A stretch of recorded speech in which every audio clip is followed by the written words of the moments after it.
Alright, what is up, mi puertorriqueños y amigos slash amigas? It is Kieran Rodriguez here today with another good video for y'all to watch. I wanted to talk about Mr. Edgar Berlanga today because I'm a little bit curious about how he's moving in the sport, and I figure that I kind of just talk about it because, you know, it's been on my mind, and I feel like it's a good day to kind of invest time into this video to talk about Edgar Berlanga's career and his next steps moving forward to possible world title contention. For those of you that don't know, Edgar Berlanga, he fights out of Brooklyn, New York. He's 6'1" with a 73-inch arm reach. He has 17 wins, no losses, 16 KOs. All 16 of them have been done by the first round, or have been completed all by the first round. So Edgar Berlanga has gotten KO victories 16 straight, and his most recent fight was against Damon Nicholson, a good step-up opponent. That opponent himself had gone the distance with Edgar Berlanga. So it was a pretty good fight for those of you that might have watched it. I enjoyed it, to say the least. But either way, Edgar Berlanga, as far as what I have been hearing, I'll just give the credit to Mr. Elda Boxing and Kana Loco Sports, because those are, you know, the more, you know, informative, you know, media outlets that do a very good job covering anything boxing related, especially for Puerto Rican up-and-coming prospects slash contenders. Edgar should be on his way with Top Rank to have a 4-fight deal, as according to L-Dub, as he told me through Instagram. He said that Berlanga will fight on October 9th on Wilder's undercard, and he will be on free TV, not pay-per-view.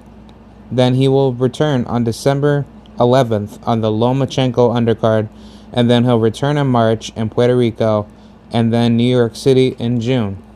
So there's no opponent's name yet, but that is like the possible plan as far as where Berlanga is heading. And then for those of you that don't know, Berlanga, he's number 20. Yeah, he's number 20 on BoxRec, like worldwide, you know, ranked as a super middleweight. So I'm going to probably talk about the possible opponents that Edgar Berlanga could face, and let me know what you guys think that should be a good, you know, 4 or 5 opponents that Berlanga should get inside the ring with to upward his, like, you know, his craft. Me personally, I'm just going to go off my personal list, and then let me know what you guys think about it. So, yeah, let's talk about it. So, the very first opponent that I think Berlanga should get into the ring with would be a guy like Ronald Ellis. I think Ronald Ellis is an amazing opponent. He's very rough, rugged. He doesn't just stand in front of you. He moves around in the ring. He gives Berlanga a lot of trouble, especially fighting off of his back foot and forcing Berlanga to fight more off from a, you know, mid-range distance, which Berlanga, he would have to box him before he gets into the inside and giving him trouble. As we can see that Ronald Ellis, he's not so much of a good inside fighter. Don't get it twisted, he could still fight, but still his potential to go in for trades in the inside is a lot more weaker compared to the outside. He could easily just outbox you, and he can easily, you know, clip you with a good straight right or a straight left.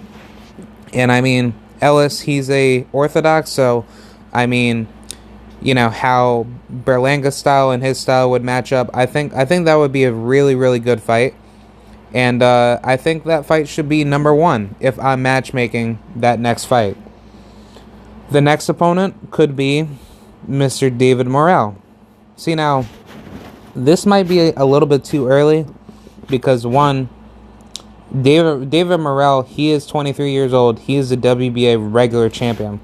So, I mean, if Berlanga wants a title, I would go after a guy like David Morrell. Why? Because David Morrell has the keys to what you want. He got a belt. You want a belt. So I think, to me at least, it makes all the sense in the world to get a test of that southpaw style that Morrell possesses. And that will give a lot of credibility to Berlanga's name. But as we all know, Berlanga, he had that same energy once for Kevin Newman, and look at where that's happened.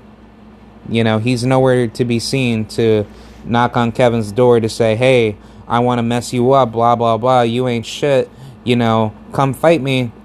Berlanga's never, you know, answered his doorbell or rang on his doorbell. But David Morrell is a good opponent for him. I think that would definitely help him grow as a fighter. And that would be a good opponent for fight number 2. For opponent number 3, I think Isaiah Steen would be a really good test. Why? Because Isaiah Steen, he's a very sturdy, unorthodox type of fighter. Fights really, really clean off of his jab. And he doesn't really let people, you know, come toe-to-toe with him. He's really good moving around in the ring. And plus, I mean, he's Charles Conwell's, I want to say that's his half-brother or something like that. But, you know, he definitely comes from a good stable of boxing. So I think either way, it makes all the sense in the world to have this fight made. He's a big puncher, too. So I think how him and Berlanga would mesh, you know, stylistically, that would be a rough, rugged fight.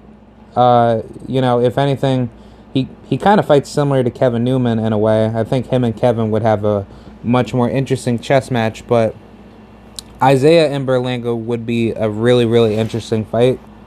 Because Isaiah, he moves right up on his toes, and he has a mean, good jab. His jab is just beautiful. You know, once he hits you with it, it's like he offsets you and he forces you to reset, and he catches reads insanely well. But I could definitely see the weaknesses in him. Inside game, he shells up a lot. If Berlanga can get to him, Berlanga can definitely hurt that guy and definitely give him some problems. But I would like to see that fight if that was opponent number 3. Now, for opponent number 4, this might be a little bit risky. I'm not so sure if this is worth an opponent, but I would say go after Mr. Steven Nelson. See, now, Berlanga was considering Steven Nelson or Gabriel Rosado. So I think this fight alone makes all the sense as far as like a in-house top-ranked fight. Knowing that there's not that many, you know, super middleweight top-ranked fighters, as far as I know.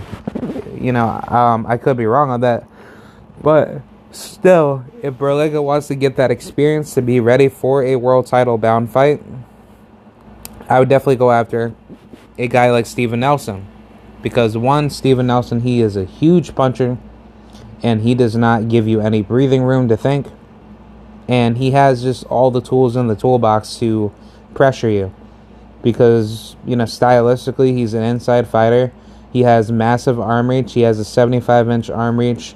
He's 5'10", and I believe Berlanga, he's like, Berlanga's 6'1" with a, I think 73-inch, 73-inch arm reach. So Berlanga, he can definitely give, you know, Stevens some problems. I think Stevens, I think Steven Nelson would be in big trouble if Berlanga tags him. And all Berlanga needs to do, he just needs to, you know, pressure him onto the inside. And if he catches Berlanga, he could definitely get himself knocked out. But, I mean, if he uses his boxing ability that he is naturally gifted to do, I think Berlanga can definitely gain a lot of experience in that fight. And if I'm Berlanga, I should go after these names. I shouldn't be leaving these guys wide open to get their shine and then let them, like, come up and try to take that crap away. No. Definitely take advantage of it. Because originally I was going to say Bektemir Melikuziev would be a good fourth opponent, but knowing that he got knocked out by Gabriel Rosado, that's not really a fight that I actually want to see now. I think either Gabriel Rosado could be a good test for Edgar, or a guy like Anthony Durrell would be a good fourth opponent test for him. I was going to say Jaime Munguia, but I think Munguia, he's at 160. So I don't think Munguia is going to make the move up to 168 until he either waits for Jamal Charlo or Triple G to leave the division. Which, I mean, he was actually considering of fighting Triple G, but then Triple G decided to fight that Ryota Murata guy, that weird Japanese dipshit fighter. I don't know what his name is, but I mean, Murata, he's out the door, and Triple G, he's definitely going to be out the door the minute he gets that belt, and I'm pretty sure he's going to vacate anyway. But it's like, I think that's what Jamal Charlo, he's waiting for. He's not caring about Andrade.